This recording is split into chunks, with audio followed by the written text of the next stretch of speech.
बिस्मिल्लाहिर्रहमानिर्रहीम, अस्सलाम वालेकुम। मैं हूं दिशान अहमद सिद्दीकी। आप देख रहे हैं सबसे पहले पाकिस्तान तहरीक इंसाफ के जनरल सेक्रेटरी उमर अयूब का चीफ इलेक्शन कमिश्नर पर इल्ज़ाम, और जिसमें उन्होंने दावा किया कि चीफ इलेक्शन कमिश्नर जो है कनाडा के एम्बेसडर बनकर वापस आएंगे। इस पर बात करूंगा। इसके अलावा बात करूंगा, पाकिस्तान तहरीक इंसाफ की कोर कमेटी का इजलास हुआ है, जिसमें सियासी रहनुमा और वकला गुत्थम गुत्था हो गए हैं। पहले मैं आता हूँ अपने पहले पॉइंट की तरफ। पहला पॉइंट है मेरा चीफ इलेक्शन कमिश्नर के हवाले से। पाकिस्तान तहरीक इंसाफ के जनरल सेक्रेटरी उमर अयूब ने दावा किया है कि चीफ इलेक्शन कमिश्नर जो है बैरून मुल्क फरार हो गए हैं और अब वो कनाडा जो है मुल्क में है और वहाँ उनको एम्बेसडर बनाकर जो है उनको अब भेजा जाएगा। लेकिन उसके बाद जो है चीफ इलेक्शन कमिश्नर राजा सिकंदर राजा सुल्तान का जो है मौकफ आ गया है और उन्होंने वादे तौर पर कह दिया है कि मैं इस वक्त जो है रशिया में हूँ, मैं कहीं नहीं भागा और मैं पाकिस्तान आऊँगा और रिटायरमेंट के बाद भी मैं पाकिस्तान में रहूँगा। ना मेरे बच्चे, ना मैं, ना मेरी बीवी, हम कहीं नहीं भागेंगे, हम पाकिस्तान में ही रहेंगे और पाकिस्तान में रहकर इन लोगों का मुकाबला करेंगे। उन्होंने बड़ा अहम बात की। उन्होंने कहा शायद पाकिस्तान तहरीक इंसाफ से पाकिस्तान मुस्लिम लीग नून और पीपल्स पार्टी शायद डर जाएँ, वो इनका मुकाबला नहीं कर सकते, लेकिन मैं इनको जवाब दूँगा और मैं इनको बताऊँगा और इनको पता चलेगा इनका किससे वास्ता पड़ा है। क्योंकि मैंने इस इलेक्शन में कोई धांधली नहीं की। मुझ पे जो इल्ज़ाम लगाया जा रहा है और मुझ पे जो पाकिस्तान तहरीक इंसाफ के लोग जो इल्ज़ामात आयद कर रहे हैं, उन्होंने कुछ चीज़ें बताई। उन्होंने कहा, अगर हम बात करें, जब हमजा शहबाज जब वज़ीर आला पंजाब थे, तो उस वक़्त 20 ज़िमनी इलेक्शन हुए और 20 में से 16 में पाकिस्तान तहरीक इंसाफ जीती। अगर ऐसा होता, अगर मैं कोई कारकर्दगी करता या मैं इस तरह धांधली करता, तो पाकिस्तान तहरीक इंसाफ वो 16 इलेक्शन कैसे जीतती?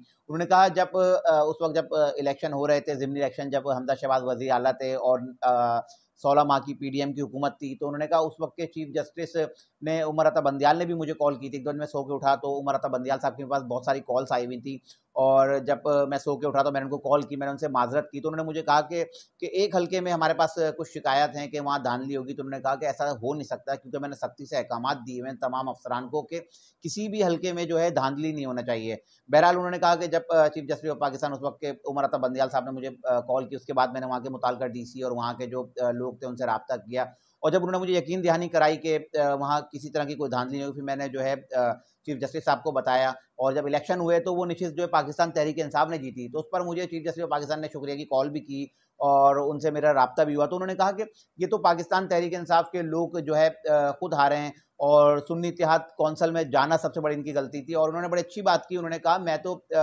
हमने तो मौका दिया है पाकिस्तान तहरीक इंसाफ को और हम चाहते हैं कि एक बड़ी सियासी जमात है और इनके साथ पाकिस्तान की अवाम है और इनका एक अच्छा फ्यूचर है, लेकिन इनको बहुत से हमने मौके दिए, लेकिन इनका सुन्नी इत्तेहाद कौंसिल में जाना गलत फैसला था, क्योंकि इनके पास सुन्नी इत्तेहाद कौंसिल में ना कोई कौमी में इनकी कोई नशिस्त है, ना किसी सूबाई असेंबली में सुन्नी इत्तेहाद कौंसिल की नशिस्त है। तो आइन में पाकिस्तान तहरीक इंसाफ के लिए कोई गुंजाइश ही नहीं बन रही। उन्होंने कहा कि अगर जाना भी था इनको असेंबली में, जब ये लोग जीत गए थे, तो जब ये असेंबली में गए थे जिस वक्त पाकिस्तान तहरीक इंसाफ को ओन करते, क्योंकि अपनी मखसूस नशिस्तों की लिस्ट जमा करा चुके थे और आगे चल के जब इनके इंटर पार्टी इलेक्शन होते तो सुप्रीम कोर्ट जाके जो है अपना दिफा कर सकते थे।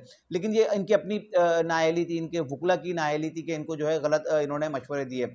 बहरहाल सिकंदर सुल्तान राजा ने तो कह दिया पाकिस्तान तहरीक इंसाफ के लोगों को कि मैं पाकिस्तान से बाहर नहीं जाऊंगा और मैं डट के खड़ा हूं और तुम लोगों से मुकाबला करूंगा। ना मैं डरने वाला हूं, ना मैं भागने वाला हूं, ना मैं झुकने वाला हूं, ना मैं बिकने वाला हूं। और दूसरी खबर की तरफ आता हूं मैं। अपनी दूसरी खबर मेरी थी कि पाकिस्तान तहरीक इंसाफ की कोर कमेटी का इजलास हुआ, जिसमें वकला और इनके सियासी रहनुमा गुत्था गुत्था हो गए।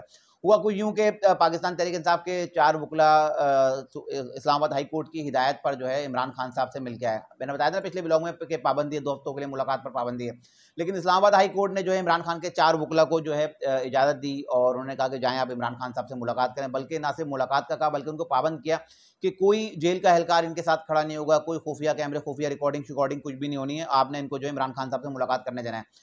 अब ये 4 वकला जो इमरान खान साहब से मिलके आए, उसके बाद तो जब वो जेल से बाहर निकले तो उसके बाद ही उन्होंने बता दिया कि इमरान खान साहब की जो सॉरी अली अमीन गंडापुर की जो वज़ीर आज़म शहबाज शरीफ से जो मुलाकात हुई है, उस पर जब सवाल किया गया तो उन्होंने 2 टूक बताया कि इमरान खान अली अमीन गंडापुर की वज़ीर आज़म शहबाज शरीफ से मुलाकात को जो है अच्छी नज़र से नहीं देख रहे, क्योंकि हमारा मौक़िफ़ ही यही है, इस हुकूमत के साथ हमें बात नहीं करनी, इस हुकूमत के साथ हमें बैठना नहीं है, इससे हमें कोई मामला तय नहीं करना।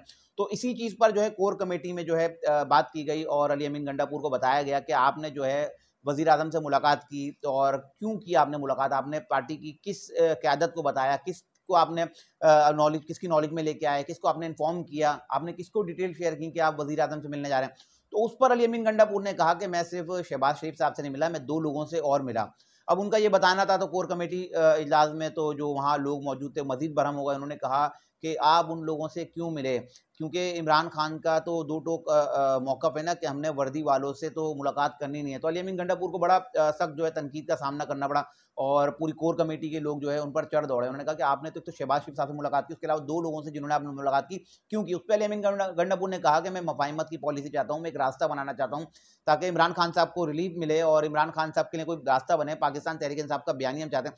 तो उस पर कोर कमेटी के लोगों ने बड़े बरहमी का इज़हार किया। उन्होंने कहा हमारा बयानिया यही नहीं, हमारा बयानिया तो इनके खिलाफ है, ना आपने इस हुकूमत के साथ बैठना है, ना आपने उन लोगों के साथ बैठना है जिनके साथ जाके आप बैठे हैं। तो अली अमीन गंडापुर ने कहा कि अब जब बहुत ज़्यादा गरमा-गर्मी हुई और मामला तलब कलामी और पे आई, तो अली अमीन गंडापुर बड़े तैश में आए और गुस्से में आए। उन्होंने कहा कि ठीक है, मैं जो है आपको अपना इस्तीफ़ा देता हूँ, आप जाएँ खान साहब से मुलाकात करें तो उनको बता दीजिएगा कि मैं अपना इस्तीफ़ा देता हूँ, वो मेरा इस्तीफ़ा मंज़ूर कर लें और अपने लिए नया वज़ीर आला देख लें।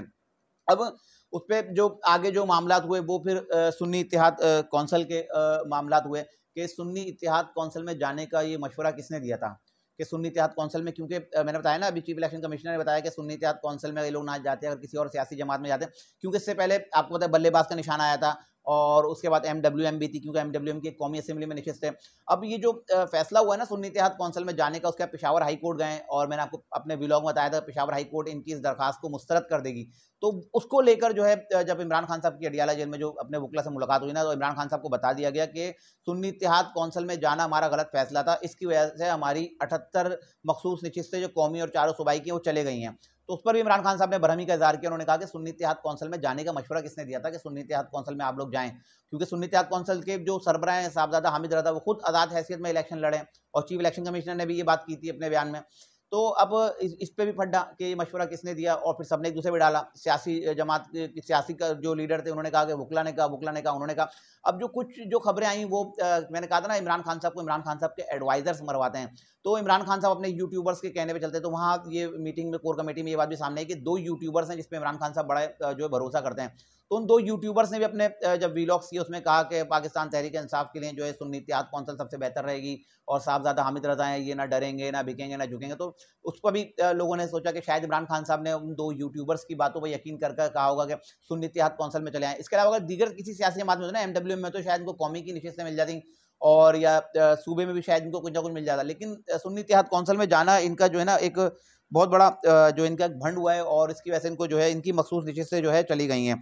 बहरहाल उसके बाद जब ये बातें चल रही तो सुन्नी इत्तेहाद कौंसिल के सरबराह साहबजादा हामिद रज़ा भी जो इस इजलास में मौजूद थे, तो वो भी एकदम बरहम हो गए और वो एकदम गुस्से में आए। उन्होंने कहा कि भाई मैं आपके पास आया था कि मैंने आपकी मिन्नतें की थी, मैंने आपको दरखास्तें दी थी कि आप जो है सुन्नी इत्तेहाद कौंसिल में आ जाएँ। तो उन्होंने 4 लोगों का नाम लेकर उन्होंने कहा कि ये 4 लोग हैं जिसमें उन्होंने लतीफ़ खोसा, सलमान अकरम राजा, शुएब शाहीन और शेर अफ़ज़ल मरवत। उन्होंने कहा कि इमरान खान साहब को इन 4 वकला ने मरवा दिया है। इन 4 लोगों के जो एडवाइसेज़ हैं ना और ये जो मशवरे थे, इन्होंने इमरान खान साहब की सियासत को ख़त्म कर दिया है और मैं अपने व्लॉग में कहता आया हूँ हमेशा कि इमरान खान साहब को इनके एडवाइज़र ने मरवाया है। इसमें कोई दो राय नहीं है कि पाकिस्तान तहरीक-ए-इंसाफ का एक वोट बैंक है और इमरान खान साहब एक अच्छा अमल करना चाहते हैं। वो पाकिस्तान को जो है आज़ादी से निजात दिलाना चाहते हैं। इन लोगों से नहीं, अल्लाह माफ़ करे, ये जो एक बयानिया जो इनके लोग बनाते हैं, जो हमारे जो इदारों के खिलाफ भोंकते हैं, इनका नहीं। मैं सिर्फ़ कर्ज़ों के से छुटकारा दिलाने की बात कर रहा हूँ कि उससे छुटकारा दिलाना चाहते थे, एक अच्छी पॉलिसी बनाना चाहते थे, माशी के जो है मुल्क जो है कर्ज़ से जो है बाहर निकल जाए। लेकिन मैंने बताया था कि इमरान खान साहब को इनके एडवाइज़र्स ने मरवाया है और यही बात साहबजादा हामिद रज़ा ने अब कही, तो फिर वकला और इन साहबजादा हामिद रज़ा की बातों को सेकंड किया, जो वहाँ सियासी रहनुमा बैठे थे, उन्होंने भी फ़ौरन इसको सेकंड किया। उन्होंने बिल्कुल सही बात है और हम तो एक सियासी रहनुमा हैं, लेकिन वकला हैं, आपका किरदार है, कानूनी पॉइंट्स तो आप हमें बताएँ ना। आपको ये चीज़ें बतानी चाहिए थी कि हमें कहाँ जाके ज़्यादा नुकसान हो सकता है और देखिए ना कितना बड़ा नुकसान हुआ है पाकिस्तान तहरीक-ए-इंसाफ का कि सुन्नी इत्तेहाद कौंसिल में शामिल होने से इनकी 78 नशिस्तें जो हैं इनके हाथ से चली गई हैं। तो फिर उसमें जो है तलब कलामी हुई, वकला भी कूदे, फिर सियासी रहनुमा भी कूदे और बात गई जो ज़राए से पता लगी वहाँ शायद हाथापाई, गालम-गलोच तक भी बात गई। तो उस पर जो है पाकिस्तान तहरीक-ए-इंसाफ के जो सियासी रहनुमा हैं वो इस इजलास का जो है बायकॉट करके चले गए और उन्होंने दो मौका अपना अपना लिया कि अब इस पार्टी के फैसले या वकला करेंगे या सियासी रहनुमा करेंगे और जब तक इस बात का फैसला नहीं होता तो हम जो है आइंदा किसी इजलास में जो है शिरकत नहीं करेंगे। तो ये थी आज की कुछ इंतहाई अहम खबरें जिसके साथ मैं हाज़िर होता इंशाअल्लाह मज़ीद खबरों और नए तजज़िये के साथ फिर हाज़िर हूँगा। तब तक के लिए इजाज़त दीजिए। अल्लाह हाफ़िज़।